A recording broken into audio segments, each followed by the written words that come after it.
Follow your dreams, guys. Follow your dreams, okay?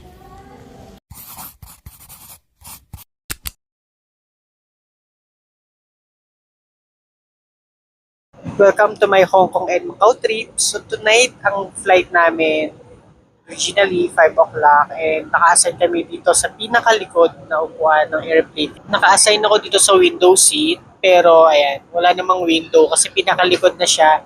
And this trip is 3 hours, I think, from Manila to Hong Kong Airport. At since di naman fully occupied itong airplane, pwede ka mag-transfer ng seat. Tapos, pakita ko. Ayan. Tulog muna ako.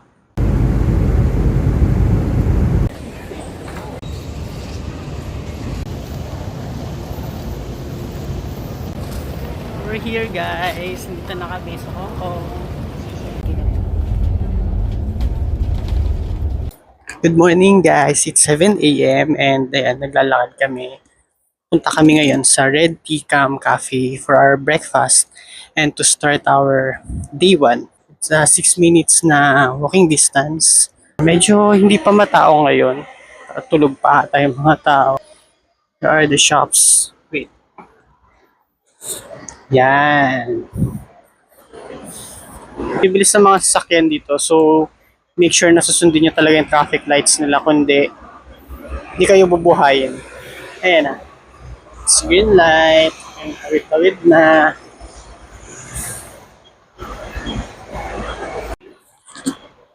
Merong Watsons. May McDo. This is the Cameron Road. And we're going right. 7-Eleven ulit. Yun. Dito na yung Red Tea. Dito na tayo sa Red Tea. Dito na kami ngayon. We're walking papunta na sa Peak Tram. Serve you. Pakita ko sa inyo.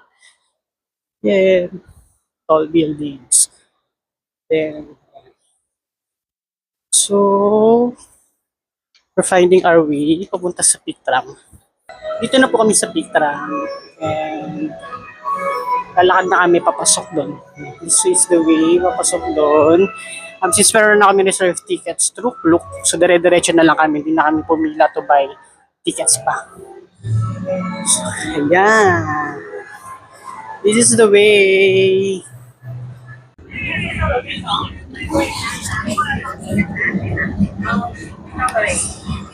We here is a Peak Tram. This is the view from the right side of the tram. As advised naman din, yun talaga yung magandang pwesto.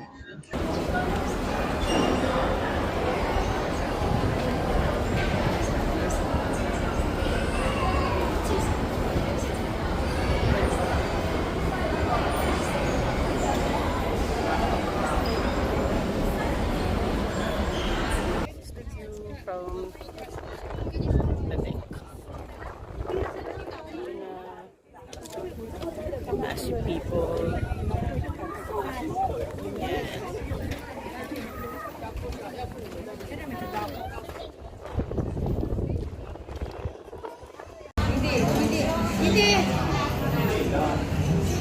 Ito naman guys, yung Madame Tussauds. Ito sa malayong parts ni Jackie Chan.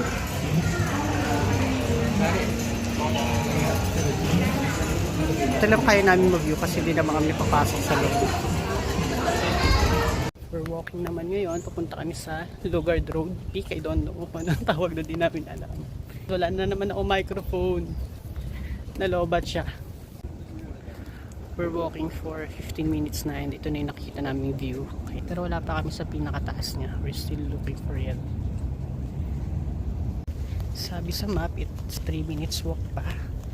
Makita na namin yung Lugard Road lookout. So, let's see.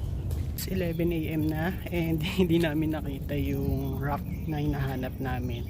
And we have to go back kasi lalagpas kami sa oras ng itinerary namin. But here is the view and show ko sa inyo.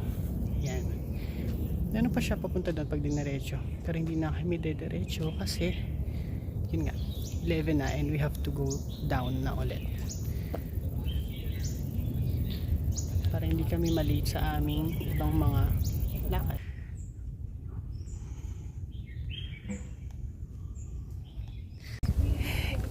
Ito na yun, we found it. pero ayan na, may mga harang na siya kasi nga since nag-trend na siya, ang daming gumaya. So do not climb, sinara na nila. So ito yung spot na yun na rock. Itong area yon, ditong part yon. So hindi na natin siya magagawa. Finally. Hindi ko kasi nabasa yung part na, Diyos ko, gaganon ka pala talaga, pupunta ka sa ilalim para ma-achieve mo yung spot na yun. Akala ko like it's a spot talaga na pinupuntahan para makapag-picture ka doon. The picture guys, pabalik namin, pababa na kami.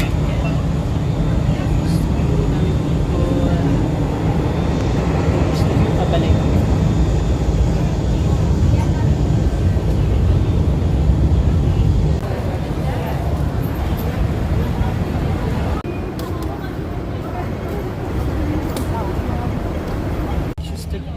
Hong Kong Cultural Center. Ito yung famous nila na wall na madami nagpipicture.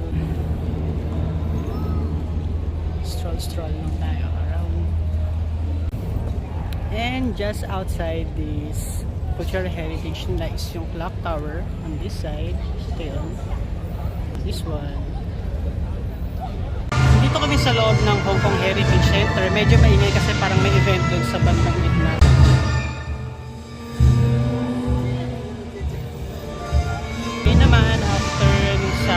Tower clock, punta na kami sa museum.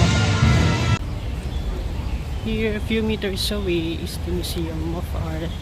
May mga area dito sa Museum of Art na may bayad, pero meron din naman mga libre. Tulad nitong place na to, libre lang siya. And then, maraming nakalagay dito about their history, I guess. Perceptual and intellectual.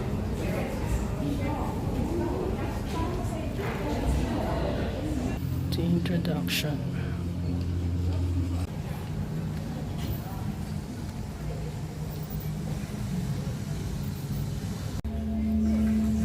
Ang cute dito sa loob niya. Ayan.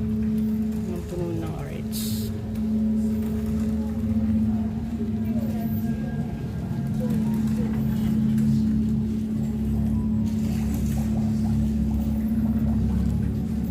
Meron din dito.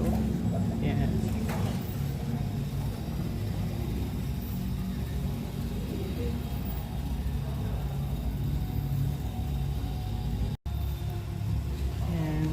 Daan tayo dito.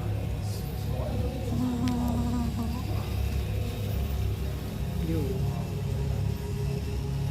What's this?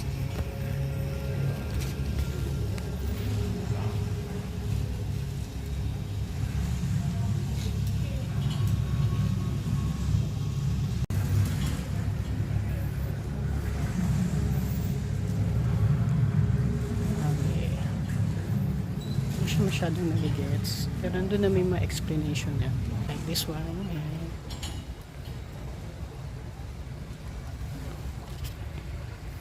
Yan, this side may ganyan naman.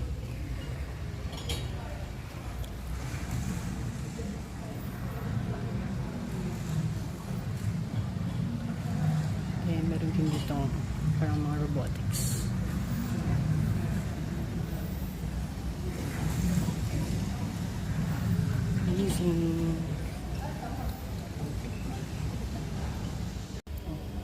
This one naman explains itong pendulum na ito. Yan.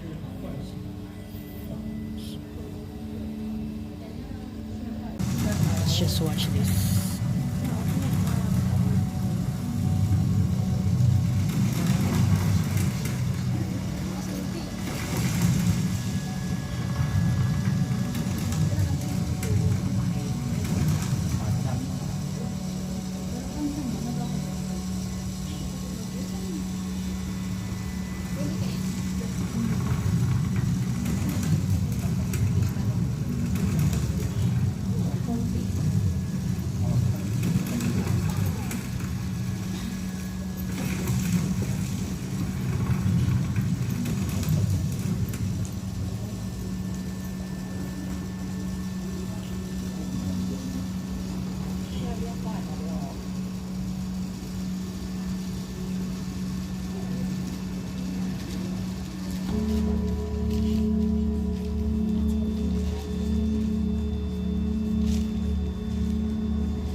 that's me inside the baho.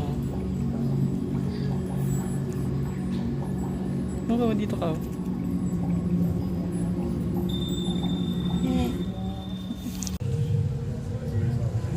The migratory birds.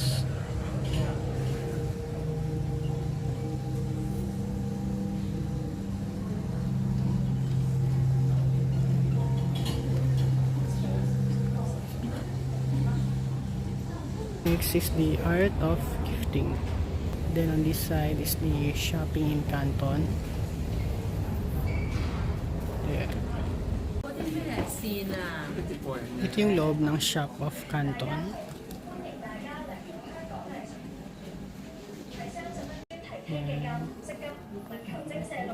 And the lacquerware and a lot of arts pa inside here.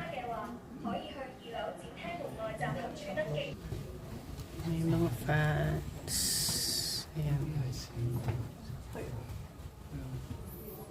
Then, silverware on this side. And mga porcelain naman on this side. Ayan.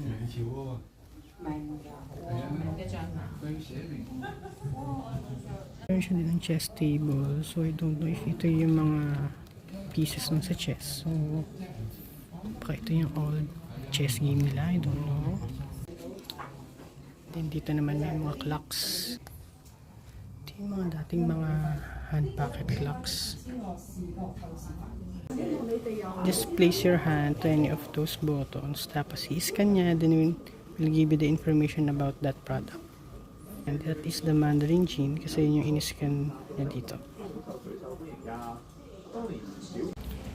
Ito yung pinakataas na museum nila, the 5th floor. So ito naman yung nandito sa loob niya. Dream Chasers. Stories of Hong Kong art. Ayan. So dyan nakalagay dito sa floor. You can start here from 1962. Then 1966. And susundan mo lang yung path niya. Ayan. To trace the history of their art. Guys, ang haba nito eh. So yun, picturean ko na lang. There. Ang sakit na ng paa ko. Pero on this view, and I don't know if nababasa nyo. This is Tongking Song. Sabi niya, through my sculptures, I express the vitality of nature, akin to strong, upright trees that refuse to yield to the world. Follow your dreams, guys. Follow your dreams, okay? Merong mirror, then re-reflect yung sa may likod ko yung pinaka-art niya.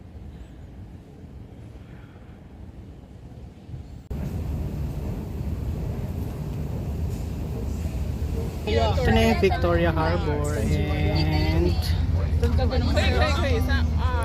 Para sa akin, ito na yun eh. Yung building na yun. si Bruce Lee. Sino pa yung sikat eh, no? Sobrang daming tao dito sa Victoria Harbor.